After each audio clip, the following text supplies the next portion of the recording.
चलते हैं यहाँ पर MCQ। आप देख रहे हैं अपनी स्क्रीन पर एक्सरसाइज 3 MCQ ये हम करने वाले हैं। और क्लास 6 यहाँ पर बच्चों ये जो MCQ लिया है मैंने एडवाइजर का जो मैथ है क्लास 6 का उसमें से लिया है।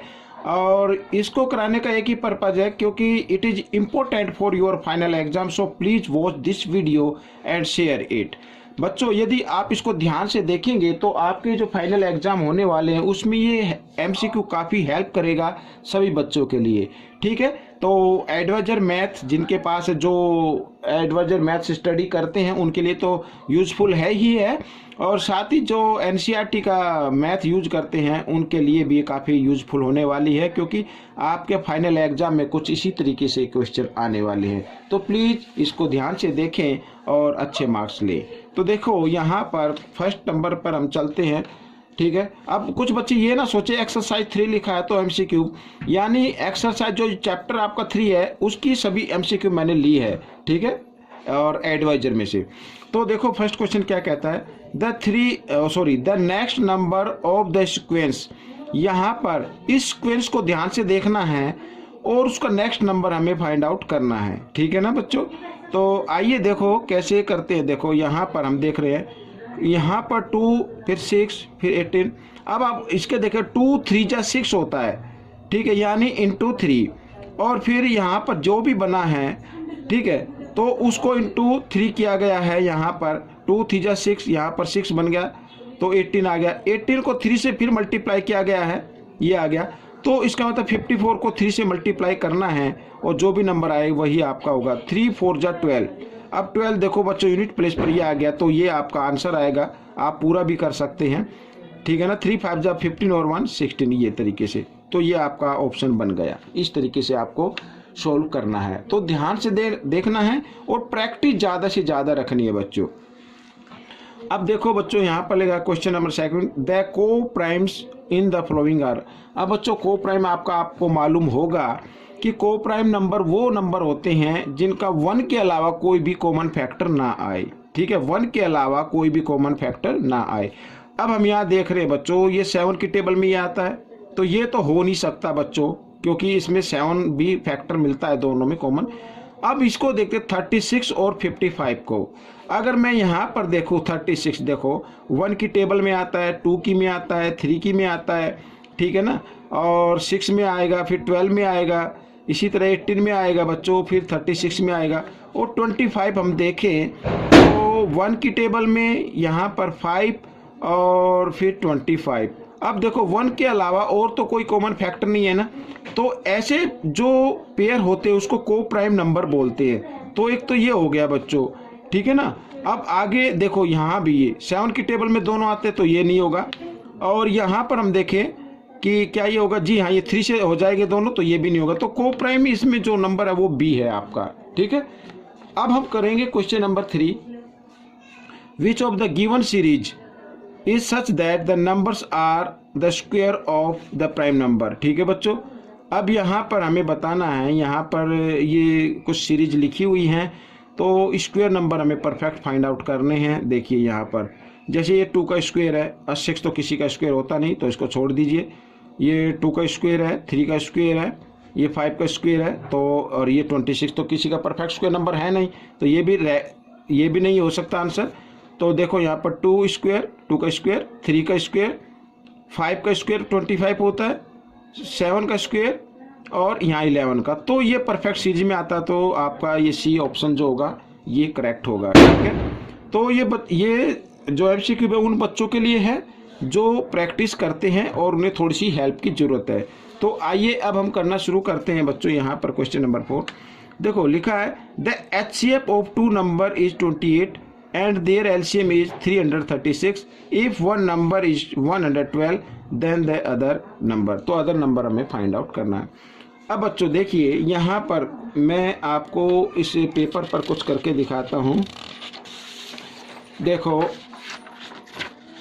इस टाइप के जो क्वेश्चन होते हैं उनके लिए एक बात जो होती है ट्रू, वो ये है कि मल्टीप्लिकेशन ऑफ नंबर, यहाँ पर जो भी 2 नंबर हैं, कोई भी 2 नंबर है वो इक्वल होगा उस नंबर के HCF और इंटू एलसीएम इस तरीके से, ठीक है। तो यहाँ पर फर्स्ट नंबर आप लिख सकते हैं इस तरीके से फर्स्ट, और यहाँ पर ये सेकंड। तो ये बच्चों ये इक्वल होता है, ये फॉर्मूला आपको लर्न रखना है, तभी आप इसको कर पाएंगे। अब यहाँ पर देखो लिखा है अदर नंबर फाइंड करना है, तो यहाँ पर लिखा है एचसीएफ और ये एलसीएम है। तो फर्स्ट नंबर गिवन है, तो मान लीजिए फर्स्ट नंबर ये हो गया, अदर नंबर हमें फाइंड आउट करना है, तो अदर की जगह हम अदर लिख लेते हैं, और यहाँ पर एचसीएफ 28 इंटू एलसीएम इस तरीके से, ठीक है, अदर नंबर। तो देखो 112 इधर मल्टीप्लाई में, इधर आकर ये आ जाएगा डिवाइड में, तो अदर नंबर हम फाइंड आउट कर लेंगे। और इसको शॉर्ट में मैं करा रहा हूँ ताकि आपका जो एग्जाम में आए तो आप भी यही शॉर्ट तरीके से उसको सोल्व कर सके। आइए देखो यहाँ पर ये 3 से डिवाइड हो रहा है, यहाँ पर 336, 112 को 3 से मल्टीप्लाई करते हैं तो 336 आता है, और ये आपका अदर नंबर आ गया। 28 को 3 से मल्टीप्लाई कर दीजिए, 3 8 जो होता है 24, ठीक है बच्चों। यहाँ पर अब अगर ऑप्शन दिए हुए हैं तो देखो ऑप्शन तो यहाँ पर ये आ रहा है, इधर आ रहा है, ये भी आ रहा है, तो आइए आगे कर लेते हैं। 3 8 जा 24 का 4 कैरी 2, 3 2 जा 6 और 2 8, 84। जी हाँ, आपका ऑप्शन ए आपका ये सॉरी यहाँ पर ये ए ऑप्शन आपका करेक्ट है, ठीक है।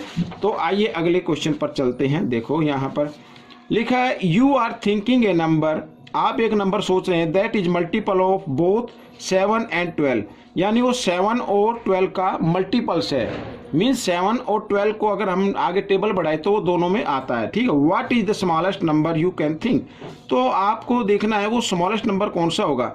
अब बच्चों देखो यहाँ पर मैं छोटा सा बताता हूँ, 7 1 जा 7, 7 2 जा 14, इस तरीके से आप लिखते जाएं। यहाँ पर 28 और फिर 35, यहाँ पर इस तरीके से ये 42, 7 7 जा 49, और 7 8 जा 56 इस तरीके से ये, और यहाँ पर मैं ये लिख लेता हूँ। अब 12 के भी लिख लेते हैं, ठीक है। तो इस तरीके से आप जब लिखेंगे तो आपको मालूम हो जाएगा कि कौन सा नंबर है।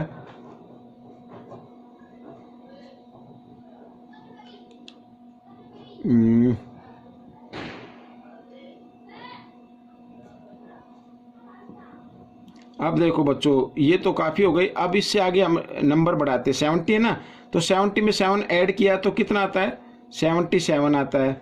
77 में 7 ऐड करेंगे तो कितना आएगा, 84। जी हाँ, ये 84 है स्मॉलेस्ट नंबर, ठीक है। जो हमने सोचा वो 84 है स्मॉलेस्ट नंबर, क्योंकि सबसे पहले यही मैच किया, तो इसका मतलब ये स्मॉलेस्ट नंबर होगा जो 7 और 12 का मल्टीपल्स है, मीन्स 7 और 12 की टेबल में आता है, तो ए ऑप्शन आपका करेक्ट होगा, ठीक है। तो आइए आगे कर लेते हैं। क्वेश्चन नंबर यहाँ पर 6 को लिखा है द लिस्ट नंबर में फाइंड आउट करना है विच वैन डिक्रीज बाय 7, जिसको 7 से क्या कर दिया जाए, कम कर दिया जाए, is exactly divisible by 12 16 18 21 and 24। तो वो नंबर इनसे क्या होगा, डिविजिबल होगा। अब सबसे पहले आप ऐसे कैसे फाइंड आउट करेंगे, तो सबसे पहले आपने इस नंबर का एलसीएम फाइंड आउट कर ले बच्चों। आइए एलसीएम फाइंड आउट कर लेते हैं। याद रखना जब भी कभी लिस्ट नंबर फाइंड आउट करना हो तो आप एलसीएम फाइंड आउट कर सकते हैं। आइए मैं यहाँ पर कर लेता हूँ 12 16 18 21 और 24 यहाँ पर। तो ये करते हैं 2 से 2 6 जा 12, 2 8 जा 16, 2 9 जा 18, 21 तो आता नहीं, ये 12 पे, ठीक है। इस तरीके से 2 से कर लेते हैं। प्राइम नंबर से करोगे तो अच्छा रहेगा। 2 3 जा 6, 2 4 जा 8, 9 यूँ का यूँ, ये 21 यूँ का यूँ, 2 6 जा 12 इस तरीके से। आइए अब 3 से कर लेते हैं, 2 से ही कर लो कोई नहीं। 3 यूँ का यूँ, 2 2 जा 4, 9 यूँ का यूँ, 21 यूँ का यूँ, 2 3 जा 6। अब आप कर लीजिए 3 से, तो 3 1 जा 3, 2 यूँ का यूँ आएगा, 3 3 जा 9, 3 7 जा 1 और 21, 3 1 जा 3, ठीक है। अब ये देखो नीचे सभी क्या आ गए, ये आ गए प्राइम नंबर। तो अब हम इनको मल्टीप्लाई कर सकते हैं और आपका आंसर आ जाएगा। देखो यहाँ पर 2 2 जा 4, 4 2 जा 8, 8 3 जा 24, 24 लिख लीजिए। और यहाँ पर 7 3 जा 21, 21 2 जा 42 इस तरीके से दोनों को मल्टीप्लाई करते हैं। देखो 2 4 जा 8, ठीक है, 2 4 जा 8 और 2 2 जा 4, 4 4 जा 16 कैरी 1, 4 2 जा 8 और 1 9। अब 8 यहाँ पर बच्चों 6 और 4 को ऐड किया तो आता है 10, 10 की 0 कैरी 1 और यहाँ पर ये आ गया। ठीक है, तो नंबर आ गया 1008, ये नंबर आ गया। अब ये नंबर बच्चों इस तरीके का नंबर आया है कि ये 12 से भी, 16 से, 18, 21, 24 से डिविजिबल हो जाएगा।